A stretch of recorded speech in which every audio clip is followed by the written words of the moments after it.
In the condition, it will come here when you get rid of the non-humans. You see, the non-humans. Says that the non-humans, it say, number one, if you married to one, it say the only thing that you have out of that is purely physical.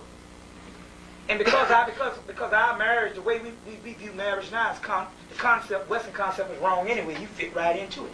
So the white woman treats you like something, or the white man treats you like something, or you in there, you can't tell. You just say, oh, it's just human behavior.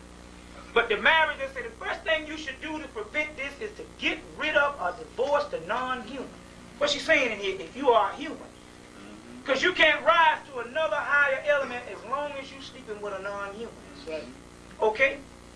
But said that the currents, you must, they said that also, they say the non-human, by it not being human, she says that you should treat it just like you treat a cat or a dog. They say you can come in contact, but your contact with a cat and a dog is different than you contact with humans. So you should treat it just like you treat a cat or a dog or a pet. Because that's all it is, a pet. It's done turned that around on you and start telling you pets. Black man ain't nothing but a 3/5 of a human being. That's his own psyche projecting back. You see, the white woman is telling right here in the book, Psychic Self-Defense. She called them vampires in here, werewolves in here. All them spooks you see in the movies ain't nothing but the innermost powers of the beast of the white man. It ain't nothing but his nature that they are describing in these doggone movies. What you see? I saw one of those talk shows and everybody on there said it was a vampire. Vampires. They're vampires. They're all of this stuff. So she's giving the book Psychic Self-Defense. That's why he said a dog is a man's best friend. Right. When Walt said a canine can't be mine. That's right. The white man's best friend. That's right. Because he know he on the same plane as they are. Psychic Self-Defense, Dion Fortune. That's why he calls his deity God. They call it D-O-G, dog. Dog backwards. That's a German deity, and it means dog back. Dog back. Bingo. Man, we call our deities never. See, we can't, but see, a lot of our people think we're going to get out of this living side by side with the beast. No, the beast is a temporary thing, and it's got to be zapped back into its own plane, and it's got to be done away with. Wow. Now, let's get into the solution. Let's get into some solutions. That's serious church. Word up. Serious church. This is real church. 2000, this is real church. Now, let's get into some solutions. Okay. Number one, the solutions are, remember, Dorothy was trying to get home, and after a while, when she met this good witch, she said, you had the power to go home all the time. Right? Well, you got the power to go home all the time. Honorable Elijah Muhammad, and the white man knows. You just don't know it, but the white man knows it. Honorable Elijah Muhammad knew it, that the black man was God and the white man was the devil. So in order to get rid of the devil, you got to become God. Right? And in order to become God, you got to start lining up these 7 chakras of the body. Right? And when you line these 7 chakras up to the body and open up that pineal gland, you will be protected from all of this. You won't have to eat as much. You won't have to sleep as much because you're going to have to be a foot soldier. We're going to have to fight it physically, but I'm going to tell you how. Right. You have to line up all this stuff. You're going to have to become God. Right? This is the whole transformation of the Bible is nothing but a story of becoming God. That's all Jesus did. K-I-S-T, was the anointed one. He got the title of Christ, which means that he opened up his kundalini and became God. Now, one time, there was a time when black people, kundalini was all the way open. All black people. But somehow in this fall, and the fall was not necessarily the set thing, but the fall, and we won't want to use the word fall, the earth shifted into a low vibratory rate. That's what they was talking about, Kabbalion. It was talking about this, in the Kabbalion, they said that we were vibrating on a low level. The earth shifted and the pineal glands closed up. You were still God, but you needed the priesthood and Hemmitt, and you needed your secret societies and your rites of passages to open it up at a certain time. You just had another culture, but you were still God, right? Okay, now, the vibratory rate to become God, we're just telling you this right now. We got to start working on stuff, get them chakra books, start eating the right food, and line up those chakras and open up that pineal gland. Meditation. Through meditation. You see. Through meditation. Now, why? I'll tell you why. Let's look. There's a passage in an Egyptian papyrus, which was a Greek papyrus that was coming during the time of Gnosticism.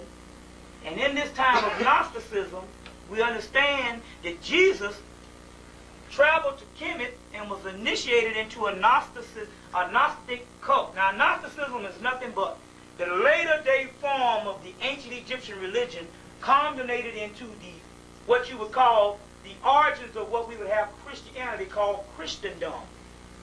Christendom in the Alexandrian age is Gnosticism. Right. The Gnostics. You understand?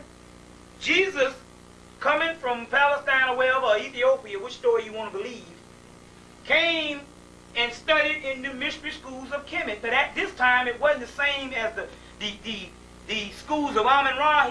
The Egyptian priests knew one thing. They knew that their time was leaving. So what they did was, we don't understand this. We stupid. We sit up here arguing over the religions, and we don't understand it's all oneness. And there's a story about that Muhammad thing I'm getting ready to get into, too. They knew that they were on their way out. They said, but we're going to have to house this thing in a religion that the beast can understand it. So when our people go through all this little passage and all of this stuff, they can catch it on the other end. And it would be a religion at the first time it would save them from going crazy right out of slavery. But it'd be like that snake venom. What saved you at first on that snake venom, if you keep taking that snake venom, it'll become your poison. Later day, that vessel would have to be going into what you would call getting the esoteric science. That's what we're into now. The other religion don't work for us no more. Just the hooping and the hollering and the dancing and the singing. You understand what I'm saying? You see what I'm saying? It works on us now. So, but they understood that they would have to, they said they understood this fall, and they said we're going to have to house it in something because the other religion is too, or the other mystery system, because it wasn't a religion, the other way of life was too detailed for the Europeans and these other nomadic people that would be coming in and being the custodians, the new custodians of this stuff. We're going to pick it up on the other end thousands of years later, which we did right in slavery. That's a key point. We can't knock the church when it's early road because it kept us from going crazy at first because they wanted us to self-destruct. So remember now, the people who came in could not read Melanesia.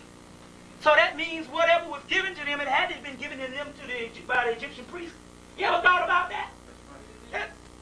They gave it up. They knew it was going to happen. They said, we're going to give it to them and we're going to have the same stuff. And the keys are already there through all this stuff. Now, Belial and the angel that Muhammad said he saw was Zayd, what's the name? Zayd bin Harit.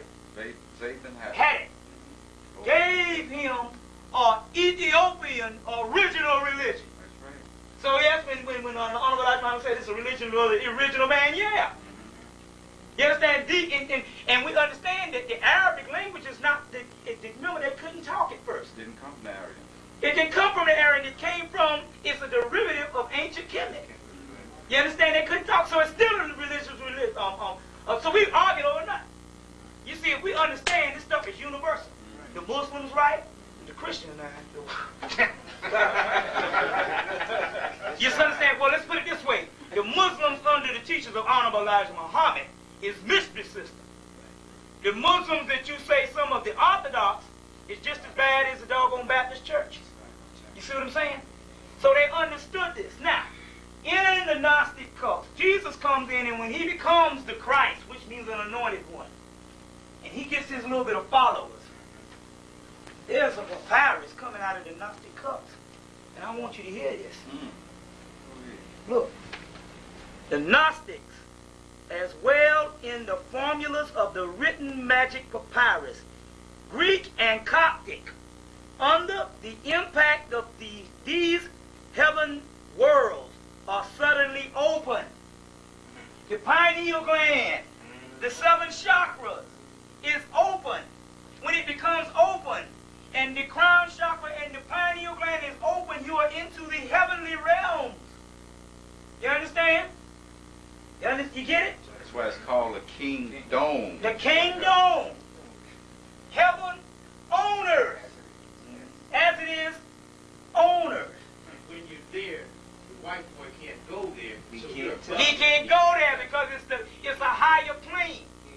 He's only on the low planes, but the heavenly realm is the demonic plane. See, Judge Ledbetter, second manual to the astral plane. Let me get this one here. Go ahead. We're going to get that here too, right? Yeah, we're going to get this here. What we're doing is we setting them in the business big time. That's right. Setting them up in business. Look, this is the astro